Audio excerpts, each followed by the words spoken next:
انجیل کو سمجھتے ہیں. انجیل کو بائبل نہیں بولتے ہیں، بائبل مقدس کتاب کو بولتے ہیں، بلکہ ایک ڈکشنری میں قرآن شریف کو مسلم بائبل لکھا ہوا ہے. ہر مقدس کتاب کو بائبل بولا جاتا ہے. انجیل کو گوسپلز بولتے ہیں. یہ گوسپل 4 گوسپل جو ادھر میں موجود ہے، اس کے علاوہ اور بھی تھا، لیکن یہ جو کرسچن کے ہاتھ میں بائبل ہوتا ہے وہ 4 گوسپل ہوتے ہیں اس میں. تو پورے بائبل میں یعنی تورات، زبور، انجیل یہ سب اس میں مجموعہ ہے، بائبل اس کو بولتے ہیں. پورے بائبل میں ایک ہی لاش محفوظ کرنے کا ذکر ہے، وہ یوسف علیہ السلام کا جسم مبارک ہے. اور پورے قرآن مجید میں ایک ہی لاش محفوظ کرنے کا ذکر ہے، وہ ہے فرعون کا.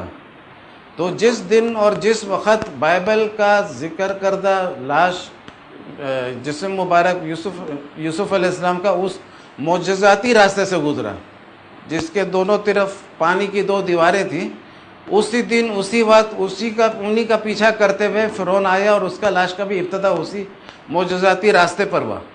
پانی کی 2 دیواریں ٹوٹ گئی، لشکر کے ساتھ فرعون ڈوبا، فرعون ایمان لایا. اللہ تعالیٰ نے بولا کہ تمہارے لاش کو محفوظ کر کے رکھتے آنے والے نسلوں کے لیے نشانی بنا کر.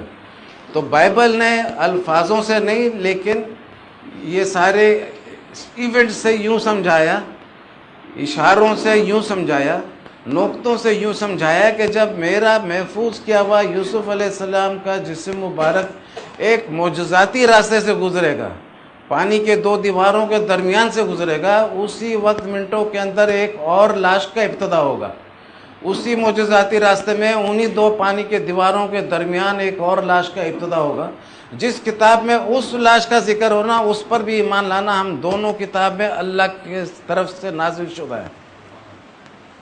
یہ اتنا بڑا معجزہ ہے جو ابراہیم علیہ السلام سے اسٹارٹ ہوا، خلیل اللہ سے، اور اللہ کے محبوب رسول پاک صلی اللہ علیہ وسلم پہ انتہا ہوا کہ سورہ یونس کے 92 نمبر آیت میں. اب اس میں بہت سارے نقطے اور آتے ہیں کہ سارے دنیا کی تاریخ میں 2 نبیوں کا ایسا ذکر ہے جن کو بچپن میں اور لڑکپن میں ایک دم لاوارث کر دیا، لیکن دونوں ڈائریکٹ محل پہنچے، اسی مقام سے ڈائریکٹ محل تک پہنچے. پہلے نبی ہیں یوسف علیہ السلام جن کو کنواں میں ڈالا، بغیر کسی بازار میں گئے ہوئے ڈائریکٹ محل پہنچے. دوسرے ہیں موسیٰ علیہ السلام جن کو دریائے نیل میں ان کی ماں ڈال دی فرعون کے ڈر سے، بغیر ادھر ادھر گئے ہوئے ڈائریکٹ محل تک پہنچ گیا.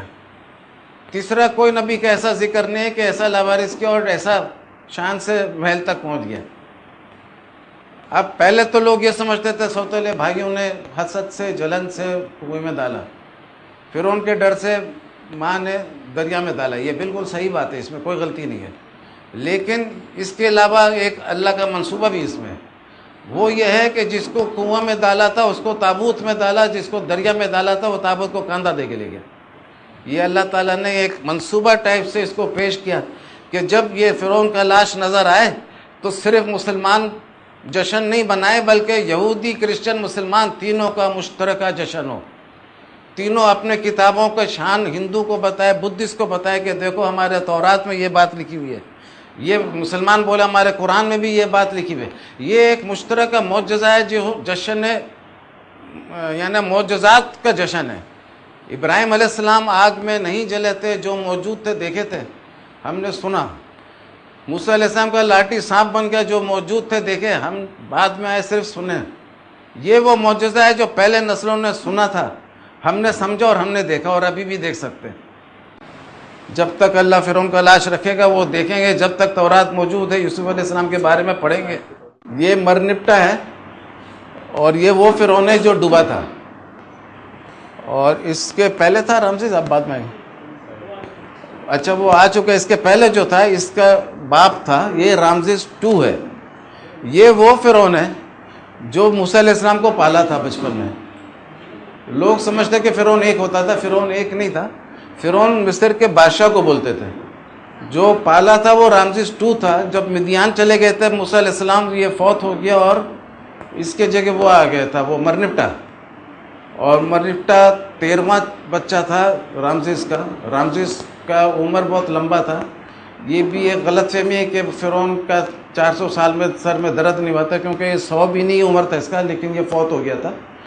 اور باقی فرعون کے بارے میں مشہور ہے کہ وہ قد بھی کم ہوتے تھے اور عمر بھی کم ہوتی تھی. اور وہ جو مشہور ہے کہ وہ قبر اتنا لمبا تھا، تو اب تو لاش محفوظ کر کے رکھا ہوا ہے احرام مصر، یہ رائل ممیز روم کیرو میں، تو وہاں جا کے دیکھ سکتا ہے کتنے لمبے لوگ، تو سب فرعون کا لاش محفوظ ہے. تو یہ وہ جو ادھر سے ادھر تک قبر کا تصور ہے وہ سب ایسے ہی میرے خیال سے وہ کوئی مدلل باتیں نہیں ہیں. اچھا بہرحال، تو اب یہ بائبل نے ان ایونٹ سے بہت اچھا قرآن کی طرف اشارہ کیا، گویا کہ یہ قرآن شریف کی پیشگوئی کی بائبل نے یوسف علیہ السلام کو پہلے سے بھیج کر.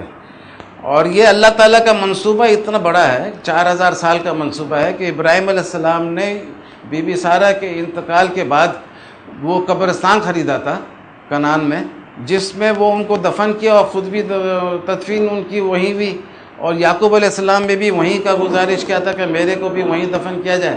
اور اسی طریقے سے یوسف علیہ السلام بھی کنعان میں ہی اپنے آپ کو لے جانے کے لیے بولا تھا. تو یہ وہ معجزہ ہے جو خلیل اللہ ابراہیم علیہ السلام سے اسٹارٹ ہوا اور حضور کریم صلی اللہ علیہ وسلم کے ساتھ میں یہ انجام تک پہنچا سورہ یونس کے 92 نمبر آیت میں. تو یہ آپ دیکھیں تو بڑا چین بڑا بیوٹیفل ہوتا ہے.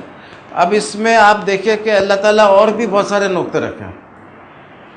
وہ یہ ہے کہ موسیٰ علیہ السلام اور پانی کا ایک گہرا رشتہ دیکھیں کہ موسیٰ علیہ السلام کا جو نام تھا وہ بھی پانی سے تعلق ہے کہ فرعون کی بیٹی نہا رہی تھی، موسیٰ علیہ السلام کا ٹوکری نظر آیا، نکالا، اس کو گودی میں لی اور بولتی کہ I have named him Moses because I pulled him out of water. تو پانی سے کچھ کنیکشن ہے اس کا. اسی طریقے سے جب وہ بچے تھے تو ان کی ماں نے ٹوکری میں ڈال دیا اور وہ محل تک پہنچے، پانی میں ڈال دیا دریا نیل میں. اسی طریقے سے جب وہ جوان تھے مدیان گئے اور وہ لڑکیوں کو دیکھے پانی کی جگہ میں کہ ان کو پانی بھرنے کا موقع نہیں مل رہا ہے، وہ پانی بھرنے میں مدد کر دیے. تو پھر شعیب علیہ السلام بیٹی کو واپس بھیجے اور وہ بولی کہ آپ کو ابا بلا رہے ہیں، کچھ اجر دیں آپ کو، آپ نے ہماری اتنا کام کیا.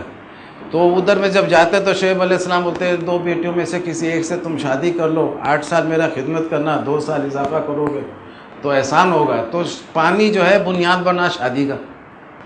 پھر جب بڑھاپے میں جب وہ پھنس گئے تھے، بحر کلثم کو 2 حصوں میں ڈیوائیڈ کیا، بچپن میں اس بھی پانی سے بچایا تھا، بڑھاپے میں بھی پانی سے بچایا. پھر خضر علیہ السلام کے ساتھ میں جب وہ ملے تو 2 دریاؤں کو کراس پوائنٹ پہ ملنے کا، اور وہ مچھلی جو تھی وہ ادھر وہ بھول گئے تھے ان کے جو ساتھ میں تھے اسسٹنٹ، تو وہ مچھلی اپنا راستہ بنا کے دریا میں واپس چلے گئی. تو کشتیوں میں سوراخ کر کے کشتی کو ڈبا دیے کہ ایک بادشاہ کوئی آ رہا تھا تو اگر اچھا کشتی ہوتا تو لے لیتا، تو ڈبا دیا تاکہ وہ نہ رہے، بانس نہ بجے باسی. تو اس قسم کے پانی اسے بہت ہے. پھر وہ لاٹھی مارتے تھے تو پتھر سے پانی کا چشمہ نکلتا تھا. یعنی پانی کے ساتھ ان کا اتنا زیادہ گہرا رشتہ ہے کہ اگر ان کو بولا جائے تو پانی والے نبی، تو یہ ٹائٹل بھی ان کے لیے بہت سوٹیبل ٹائٹل ہوگا. اور یہ سب باتیں اس لیے اللہ تعالیٰ نے کیا ہے کہ یہ اصل جو معجزہ ہے، جو اینڈ رزلٹ ہے، باٹم لائن ہے، اس پہ ایمان لانا آسان ہو. یہ سب آسانی کے لیے رکھا گیا ہے کہ ان سب باتوں کو دیکھو گے تو پھر تم کو آسان ہوگا. اور اس کا جب میں نے پہلے لکھا تھا، یہ بہت پرانا مضمون ہے، میرے خیال سے 23 سال ہو گیا ہوگا. تو ایک مضمون میں نے اسی پوائنٹ پہ بہت قسم سے انداز سے لکھا ہے. ایک میں نے لکھا تھا دا اسمائلنگ بائبل، کیونکہ بائبل جو ہے یوسف ابراہیم علیہ السلام نے جو قبرستان خریدا، زمین خرید کے قبرستان بنایا اور یوسف علیہ السلام کے وہ جسم مبارک کو بھیجا، تو بائبل نے بھی ایک قسم سے اتنا پرانا زمانے سے اس معجزے کے ساتھ اپنے آپ کو لنک رکھا. یعنی بائبل بھی اسمائلنگ بائبل اس لیے رکھا کہ جو بائبل ہے اس کا بھی اس میں جیت ہے، اور جو جیتتا ہے وہ اسمائل کرتا ہے. تو میں نے اس کتاب کا نام رکھا تھا اسمائلنگ بائبل. پھر قرآن شریف کی پیش گوئی اور پتہ نہیں کیا کیا 25 سال میں نام بھی بدلتے رہے. قرآن میں نے بتایا نا واحد کتاب ہے جو ایڈٹ نہیں ہوا ہے. ہمارا تو ٹائٹل بھی ایڈٹ ہو جاتا ہے. تو ہم لوگوں کے کتاب میں وہ بات نہیں ہے، جو اللہ کے کلام کا بات ہی کچھ اور ہے. تو بہرحال اس میں کچھ چھوٹے چھوٹے نقطے اور ہیں. ہاں، یہ آیت سے قرآن کا الہامی ہونا ثابت ہوتا ہے. وہ ایسے ہے کہ اللہ تعالیٰ فرماتا ہے کہ فرعون کے لاش کو محفوظ کیا کہ آنے والے نسلوں کے لیے نشانی بنا کر. اب آنے والا نسل آپ دیکھیں تو آدم علیہ السلام سے 150 سال قبل بھی تقریباً لائف پیٹرن وہی تھا جو آدم علیہ السلام کے زمانے میں تھا. یعنی سمپل لائف تھا، دیہاتوں کا لائف تھا.